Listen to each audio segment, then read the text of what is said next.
Some people say they've seen the other side. And it opened up like a rip in the fabric of that reality. They are no longer themselves. They are no longer in space and time. We believe that the end of life is not well researched, and more research should be committed to this endeavor. Is death the end? There's no scientific proof that there is an afterlife. Or is there something more? It was really a miracle.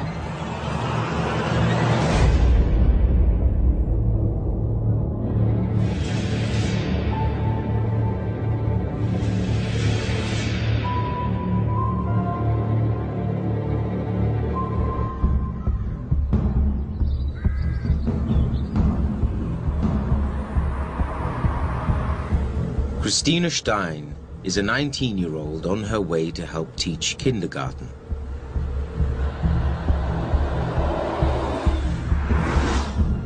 She takes the same route every day. But now she's about to take another journey. One that will bring her face to face with death.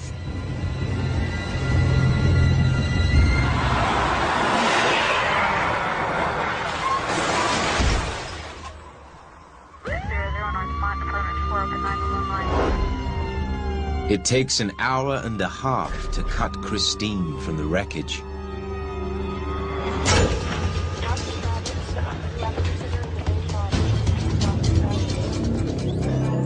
Es war erstaunlich zu sehen, als wir diese Verletzung. It was bad. Her aorta had a huge tear. She was bleeding internally. It really seemed like a miracle that the girl wasn't already dead by the time she got to the hospital. Lebend ins Krankenhaus gekommen. Wir waren in der Nähe des Herzens beschäftigt. We were working near the heart to stop the bleeding. And suddenly, her heart stopped beating.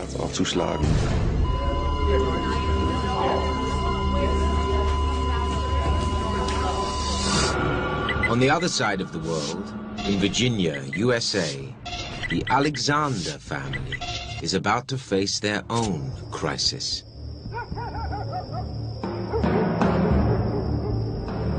That Sunday night, we thought perhaps Eben was getting sick. We thought, oh, he's getting the flu too. But we didn't think that much of it. A little bit of cough, but so did the rest of the family. And then that night went to sleep fine. But neurosurgeon Dr. Eben Alexander wakes up with pain far beyond a simple cold. The next time I went back up and I just peeked in to check on him. And he was having a seizure. He was writhing, just really, really agitated and shaking. And I said, say something. And he couldn't say anything. And so I immediately called 911. They took him in an ambulance over to the hospital. He was so violently agitated at that point. It took 9 people to hold him down, to put in the IVs. Then, Dr. Alexander falls into a deep coma. It was rough.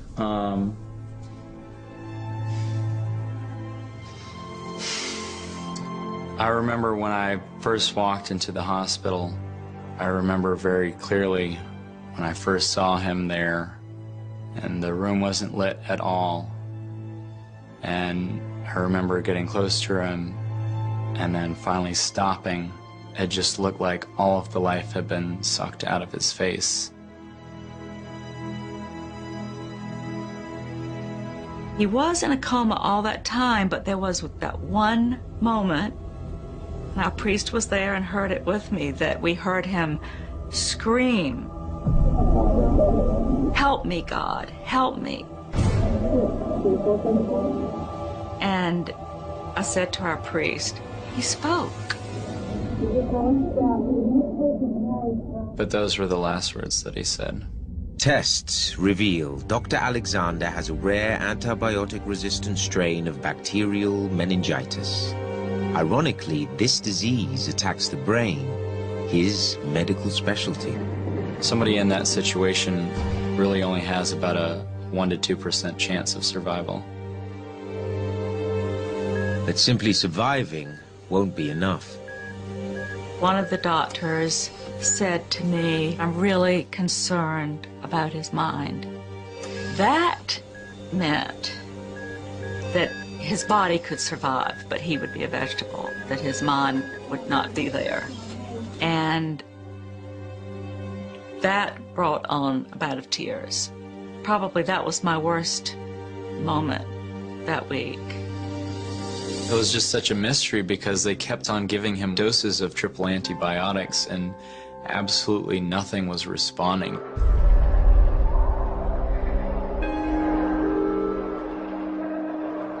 I definitely thought he might not make it. Eben Alexander is slowly inching toward death. For the vast majority of time, death is a process. It's not a moment in time. Most of us actually think of the moment of death as when your brain dies. That's when you're actually, as a human, likely dead. And that moment in time is not clinically easily delineated. Eventually, life runs out. They reach a point where the blood pressure goes to zero. They no longer have a blood pressure, and their breathing stops. This then usually is still accompanied by the heart giving electrical activity.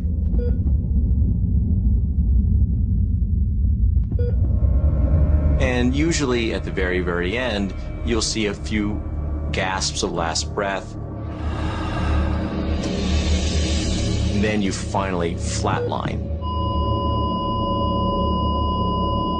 That's when we typically clinically declare someone dead.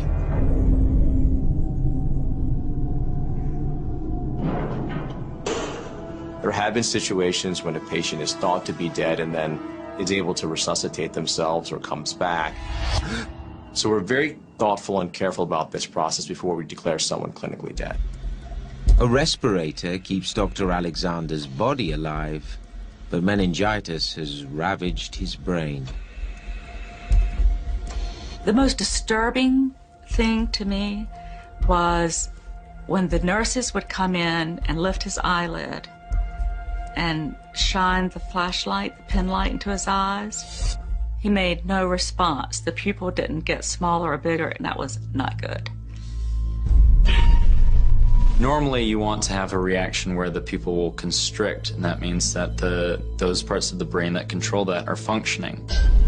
The fact that his pupil response was not there, it means that the bacteria had gone so far as to affect some of these more resilient structures in the brain. To his family, Dr. Alexander is virtually brain dead. In Germany, Christina's doctors are also losing their battle. Her heart will not restart.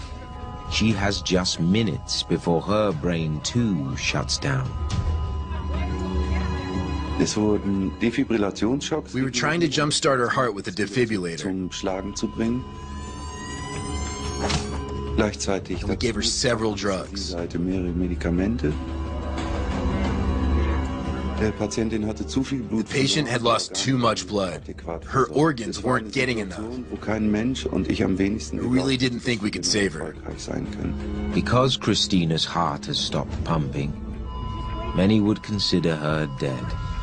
Yet something seems to be happening with her mind.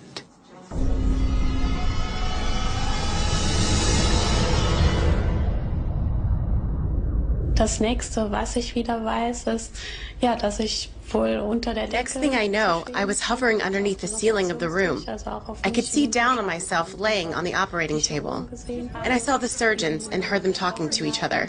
The scenario was pretty hectic. I realized that this was about life or death. To help understand near-death experiences, some researchers focus on the content of these episodes. A common element that occurs early in near-death experiences is what's called an out-of-body experience. At that time, the person seems to be able to see and hear things going on, but up from the vantage point above their body. Often what they describe are the doctors frantically trying to bring them back to life. Medical science has an explanation for what's happening to Christina. A near-death experience to a neurologist is first and foremost a crisis. Christine's brain was in a severe state of crisis. The switches in her brain that control consciousness malfunction. And it enters a very unusual, a strange borderland of consciousness where it blends waking consciousness with REM dreaming consciousness.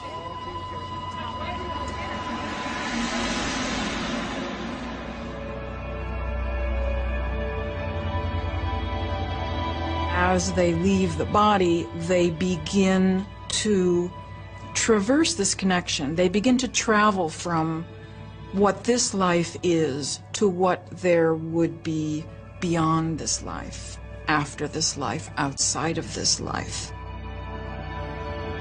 I can't exactly describe how I got from floating under the ceiling to this special place that I went to.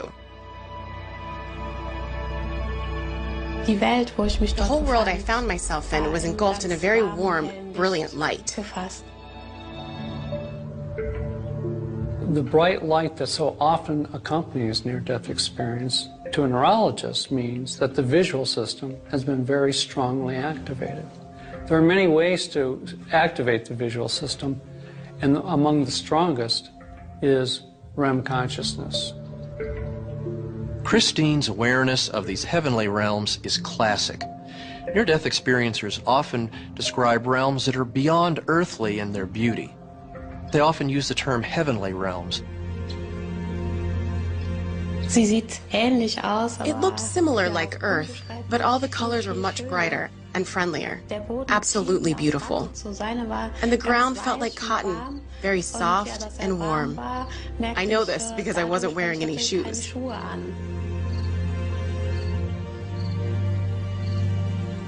I was wearing this beautiful, long, pale blue gown. I thought that was strange because I didn't own a dress like that.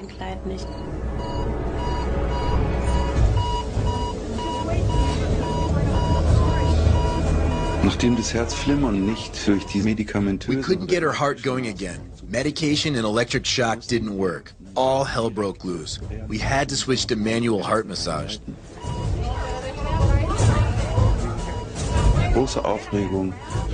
But we just weren't able to restore any circulation. I remember I even begged God to help us because I thought we had no chance to save this young girl.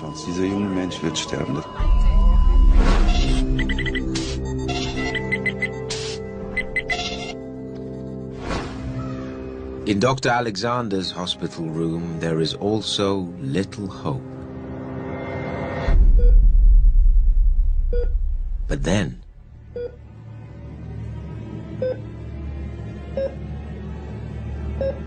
on Friday, day 5, I felt that he was probably squeezing my hand. He would kind of try to open his eyes. It was so amazing.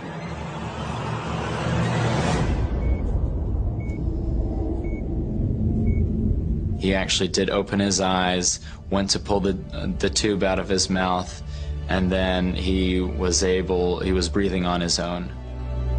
The doctors said, there's been some help here other than us.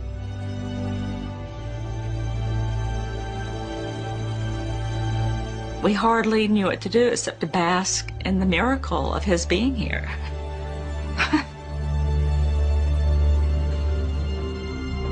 But soon, the family realizes that despite the miracle, something seems off. Even from the first few seconds when I was talking with my dad, I could tell that something wasn't right. He almost seemed like a zombie. He wasn't the same person. He didn't have the same amount of life in him that he had before. That was probably one of the scariest points, seeing, all right, now that he's back, is this who he's going to be for the rest of his life? Did it really take a toll that bad on him?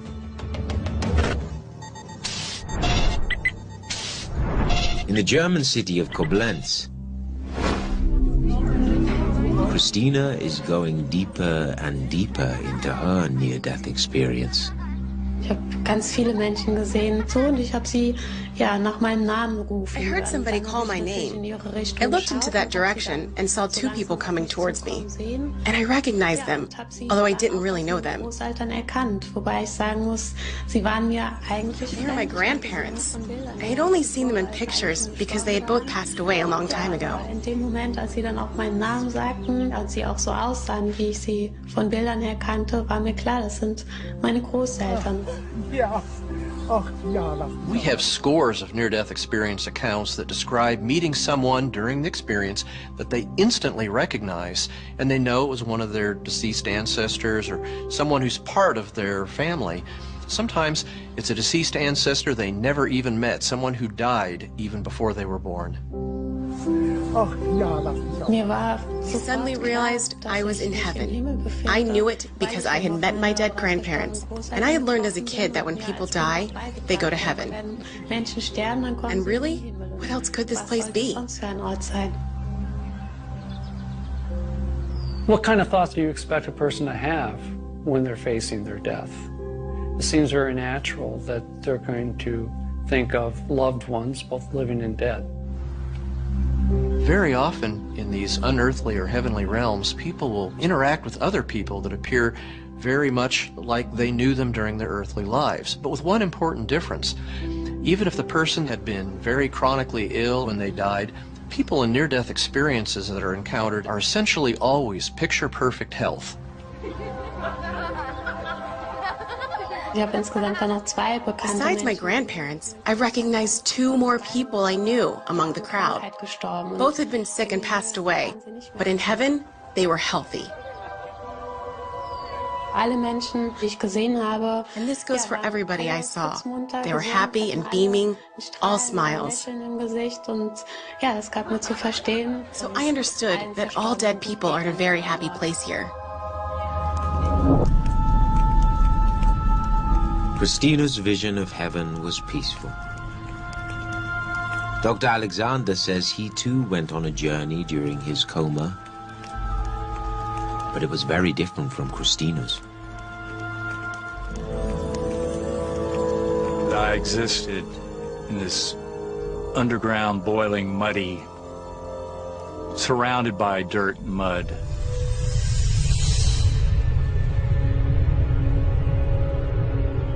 I had no memory whatsoever of my human life, had no words, no language, and just this pounding, monotonous, machinery-type sound deep beneath me.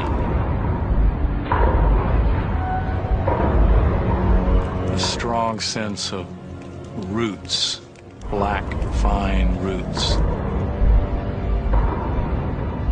It seemed to go on for years and years, if not eternity.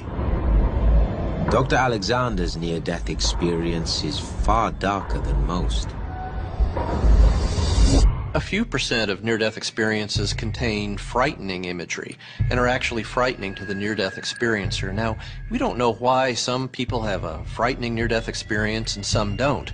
It doesn't seem to have anything to do with that individual's prior lifestyle, their beliefs, anything at all. While doctors try to save Christina, her near-death experience is about to take an abrupt turn. Very typically, there's a dialogue, often with other people with them, about returning to their earthly body. My grandparents told me, your time has not come yet. You have to go back and fulfill a great mission in your life.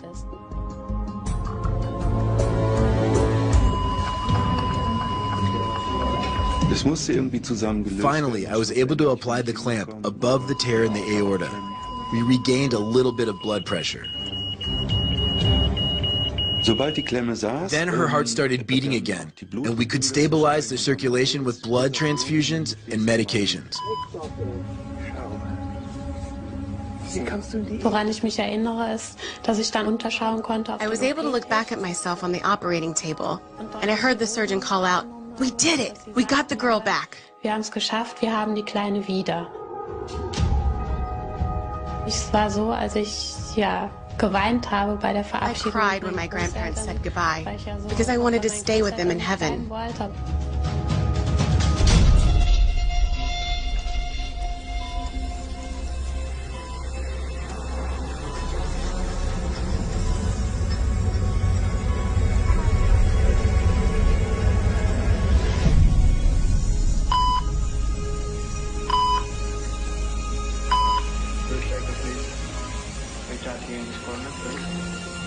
Nach etwa 2 Stunden waren wir mit dem Eingriff eigentlich zu Ende. After about 2 hours, we were finished with the surgery. Ob wir rechtzeitig genug gewesen waren. Christine was stable, Des Kreislaufstillstandes. but we had no idea whether we had done it in time or she would end up with brain damage.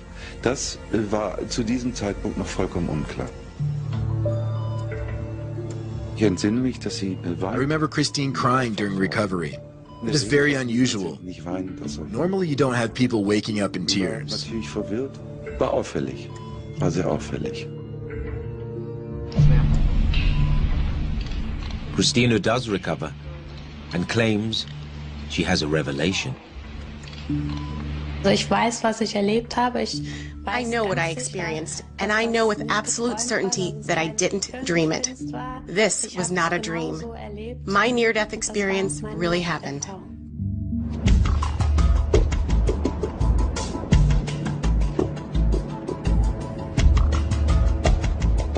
Hier war nun ein Mensch, den ich persönlich kannte, den ich sogar... Here's someone I know personally, one of my patients, who tells me that she watched the desperation on the operating table.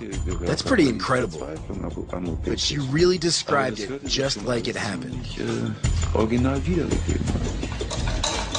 When someone is in crisis and lying in a hospital bed, they may appear comatose to the medical staff because they're not moving, but in fact, they're taking in a very hyper-alert state, everything that's going on around them.